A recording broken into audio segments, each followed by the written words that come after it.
जनजातीय गौरव वर्ष के रूप में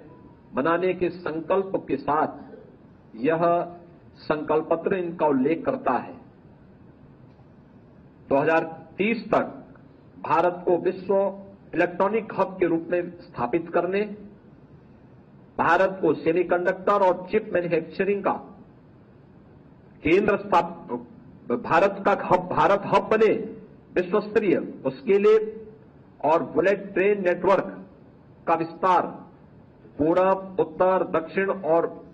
देश में करने के लिए भी संकल्प पत्र में उल्लेख किया गया है। डिजिटल क्रांति में 5G नेटवर्क के विस्तार के साथ ही 6G टेक्नोलॉजी विकसित करने में का संकल्प भी यहां पे दोहराया गया है। ग्लोबल कॉन्फ्रेंस और एग्जीबिशन के लिए बड़े कन्वेंशन सेंटर के दायरे को बढ़ाने, जैसे दिल्ली में यशोभूमि के साथ ही हमने प्रगति मैदान में भी देखा होगा कि world class infrastructure convention centre के रूप में कैसे विकसित हुए हैं। उस प्रकार के एक नए सेंटर डेवलप करने के साथ ही पुलिस मॉडर्नाइजेशन के लिए भी टेक सेवी, टेक ट्रेंड और टेक से सुसज्जित बल के लिए भी राज्य सरकारों को सहयोग देने के लिए भी संकल्प पत्र में वचनबद्धता दोहराई गई है। एक सुरक्षित भारत के लिए और नए भारत के लिए नए IIT और IIM एवं एम्स की स्थापना, one nation one student IID लागू करना, उच्च शिक्षा के नए केंद्र स्थापित करना, गुणवत्तापूर्ण शिक्षा सुनिश्चित करना और टेक्नोलॉजी के माध्यम से सुलभ शिक्षा सुनिश्चित करने के संकल्प को लेकर के यह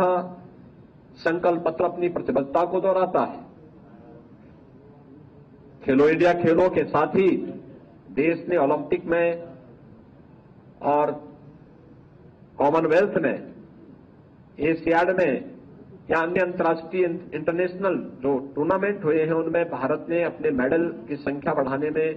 काफी सफलता प्राप्त की। 2036 में भारत ओलंपिक की मेजबानी कर सके, इसके लिए भी यह संकल्प पत्र अभी से इसके अपने आप को इसके साथ प्रतिबद्ध करता है। खेलों को राष्ट्रीय और अंतर्राष्ट्रीय स्तर पर प्रोत्साहित करने के लिए नए स्टेडियम बनाने, अत्याधुनिक प्रशिक्षण केंद्र और इंफ्रास्ट्रक्चर के विकास के लिए सेवानिवृत्त खिलाड़ियों को शैक्षिक, रोजगार और पदोन्नति के अवसर प्रदान करने के लिए,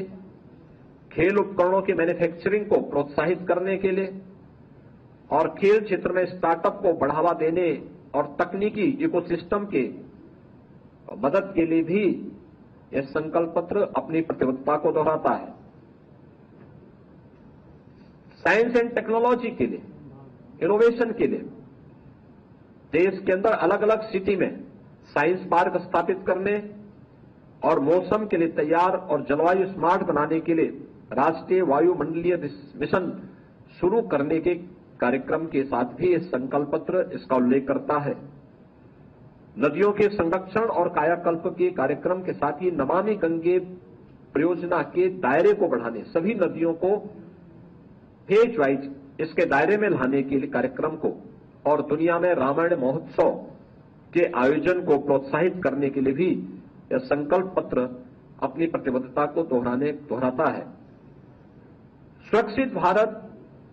ये मोदी की गारंटी है और इसके लिए एकीकृत सैन्य थिएटर कमांड स्थापित किए जाने, साइबर सुरक्षा नीति को प्रभावी क्रियान्वयन करने के लिए संकल्प पत्र अपने आप को पूरी मजबूती के साथ भारतीय जनता पार्टी देश की जनता को आश्वस्त करती है। भारत को विश्व फार्मेसी के एक हब के रूप में स्थापित करने के लिए भी यह संकल्प पत्र देशवासियों को आश्वासन देता है। इसके साथ ही भारतीय जनता पार्टी मोदी की गारंटी के आधार पर विकसित भारत की संकल्पना के साथ आगे बढ़ा है। हम उत्तर प्रदेश की ओर से इस बारे में आश्वस्त कर सकते हैं कि उत्तर प्रदेश में एक बदलते उत्तर प्रदेश को दुनिया ने देखा है और देश के अंदर जो आवाज है, प्रधानमंत्री मोदी जी ने पिछले 10 वर्ष के अंदर देश के अंदर जिस नए भारत का दर्शन 140 करोड़ भारतवासियों को कराया है, इसके आधार पर मैं कह सकता हूं कि वह आवाज उत्तर प्रदेश के अंदर हर जनपद की है, हर संसदीय सीट की है। और इस आधार पर मैं कह सकता हूं कि 80 बने का आधार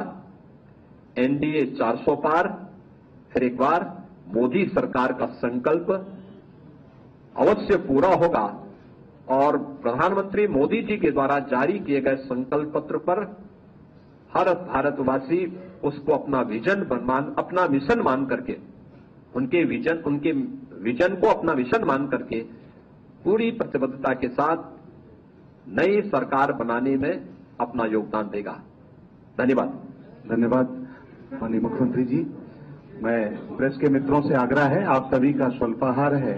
और फलाहार है, करके ही जाएंगे सभी। धन्यवाद। Thank you very much.